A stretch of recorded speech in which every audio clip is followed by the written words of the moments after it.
आज सारी सदियों में सीता जी को बात सुनने को यहाँ से हटाया, अलग किया।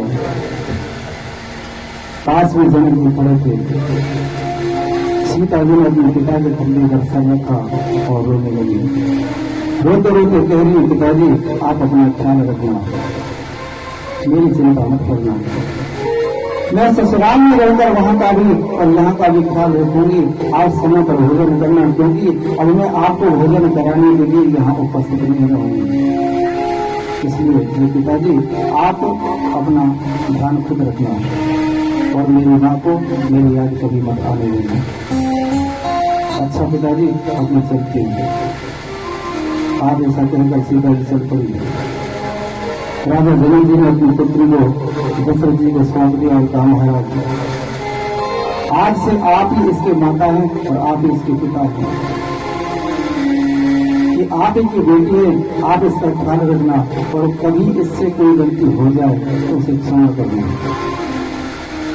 महाराज दशरथ ने राजा जनक को धीरज लगाया और कहा, महाराज आप चिंता मत कीजिए, जानकी आज से मेरी पुत्री की जैसी है, तुम इसकी बिल्कुल चिंता मत करो और अपने आंसुओं को पहुंचो और अपने घर में जाइए। आज सीता जी को विदा कर जैसे जनक जी आए और जैसे चौक के अंदर आके खड़े हुए, उस चौक को देखकर आज जनक जी के आंखों में फिर से आंसू आ गए, क्योंकि उसी चौक के अंदर तो सीता जी खेलती कूदती बड़ी हुई है। आज सुना नानी ने बड़ी मुश्किल से आज महाराज जनक को समझाया।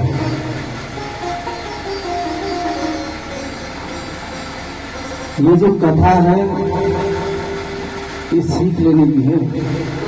ध्यान तो सबका है नहीं, इसे मैं देख रहा हूँ बराबर, और जिन्होंने भी इसको सुना है बहू को कैसे रखना चाहिए वो भी एक प्रसंग है इसके अंदर, कि बहू को कभी दुख मत देना, क्योंकि वो भी किसी की बेटी है और सिर्फ एक छोटी सी विवाह की रस्म होती है और वो अपना सब कुछ छोड़कर आपके घर आ जाती है। एक ऐसे घर में आ जाती है जहां पर उसके लिए सारा वातावरण नया होता है और वो उस घर में आकर अपने आप को उसमें ढाल देती है।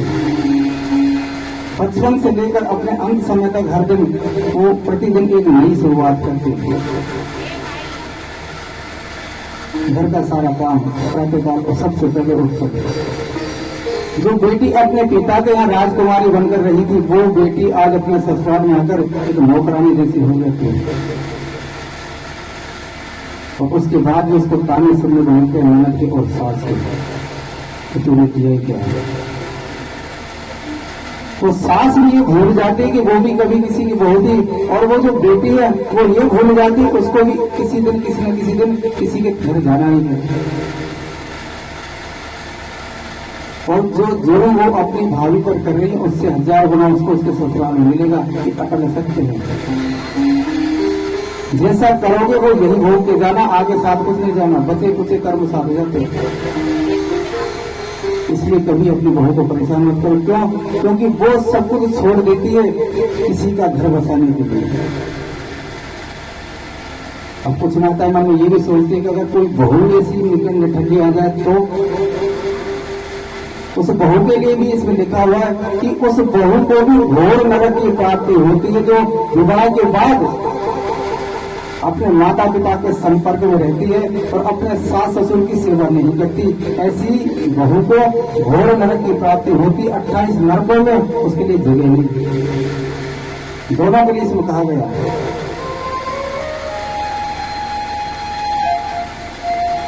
यदि अच्छे कर्म किए हैं तो ही आपको अच्छी बहू मिलेगी। किसी बेटी ने अच्छे कर्म किए हैं तो ही उसको एक अच्छी सास मिलेगी। और जब विवाह के बाद अच्छी बहू नहीं मिली तो वो परमात्मा उस सास को याद दिलाता है कि तू मुझे याद कर। अच्छी बहू को अच्छी सास नहीं मिली तो परमात्मा कहता है मैंने तुझे मौका दिया है, तू मुझे याद कर, सब कुछ ठीक हो जाएगा। क्योंकि भगवान दुख में ही साथ रहते, सुख में चले जाते। महाभारत का एक बहुत ही अच्छा प्रसंग, युद्ध समाप्ति के बाद भगवान कृष्ण अपनी बुआ कुंती के पास जाते हैं और कुंती से कहते हैं, क्या कहते हैं, बुआ आज जो तेरे सामने खड़ा है ना, ये तुम्हारा भतीजा कृष्ण नहीं, ये त्रिलोकी का स्वामी खड़ा है। मुझे अपना भतीजा मत मान, इस वक्त मैं तुम्हारे सामने इस त्रिलोकी का स्वामी बनकर आया हूँ। जो तुम्हें मांगना है तुम मांग लो, मैं संपूर्ण वैभव आज तुम्हें दे सकता हूँ। कुंती ने क्या मांगा? कुंती ने कहा, अगर तुम परमात्मा बनकर मुझे कुछ देने आए हो तो हे परमात्मा सुनो, मुझे तुम इतना दुख दो कि मैं दुख से कभी बाहर ही नहीं आऊं। भगवान कृष्ण ने कहा, ऐसा क्यों हुआ? कुंती ने कहा, प्रभु क्योंकि जब सुख आता है तो आप दूर चले जाते हो और जब दुख आता है तो आपके अलावा कोई और नजर ही नहीं आता, इसलिए मुझे पूरी जिंदगी आप दुख ही दुख देंगे। तो जब दुख आता है तो समझ लेना भगवान ने आपको एक मौका दिया है कि परमात्मा को याद करो।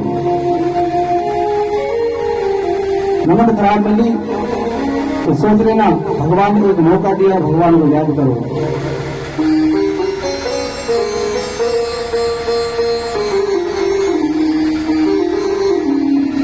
और मैं ये भी कहना चाहूंगा कि उस बहू को भी घोर नरक की प्राप्ति होती है, विवाह के बाद अपने पति को उसके माता पिता से अलग कर देती है। कोई ना कोई बहाना वो ढूंढती रहती है।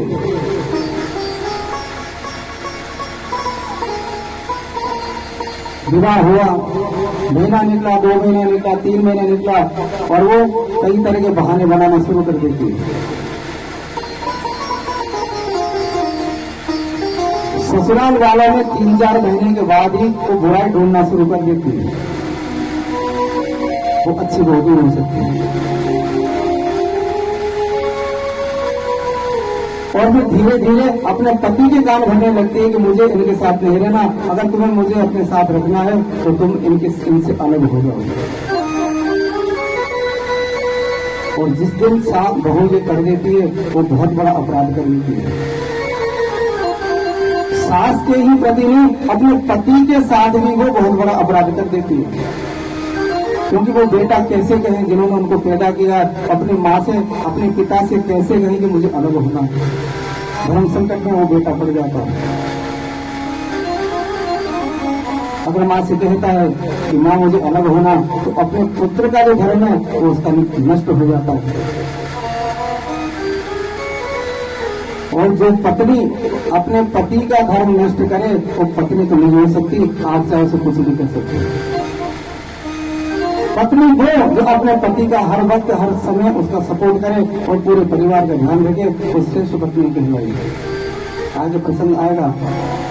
4 प्रकार की स्त्रियां इस संसार में जगत में बताई अनुसूया ने। और बहुत सी बहनें तो इतनी खराब होती है कि अलग होने के बाद भी अपने सास ससुर को चैन से नहीं रहने देती। हो रहा है, आप भी देख रहे होंगे, लगभग हो रहा है।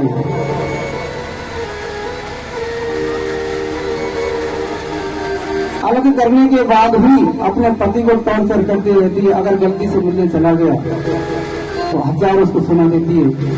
बड़े हो गए हो, क्या लेने जाते हो माँ के पास? अरे तुम्हारे बच्चे हैं, बीवी है, इनका ध्यान रखो। बार बार क्यों माँ के पास जाते हो? मुझे सब पता, तुम कुछ देने जाते हो।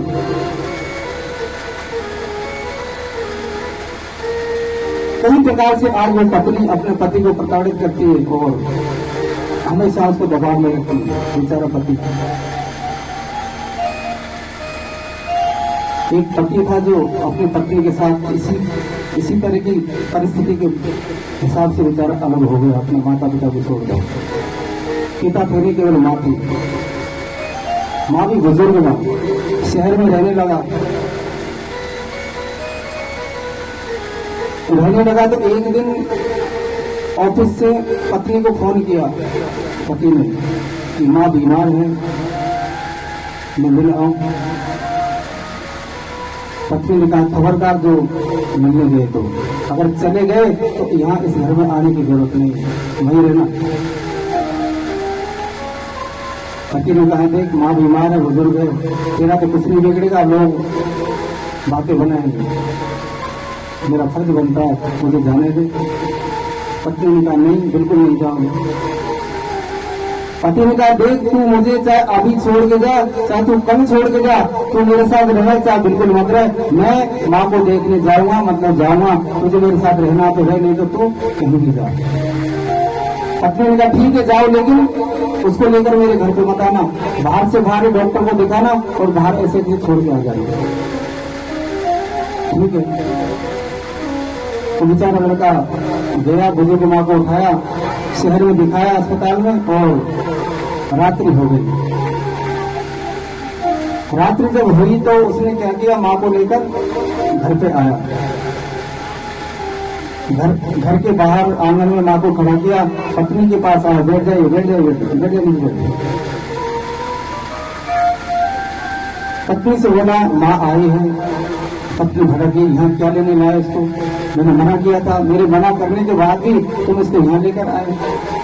बोले अंधेरा हो गया था, घर दूर है, तो सोचा रात यहाँ रह लेगी। तुझे परेशानी क्या, बाहर वाले कमरे में सुला दूंगा, तुझे इसका मुंह नहीं देखना, मत देख। पत्नी ने कहा ठीक है, ले आए तो इसको बाहर के बाहर सुला दो, भोजन वगैरह तुम बनाओ और अपने हाथ से खिला दो उनको। पति ने कहा ठीक है, पर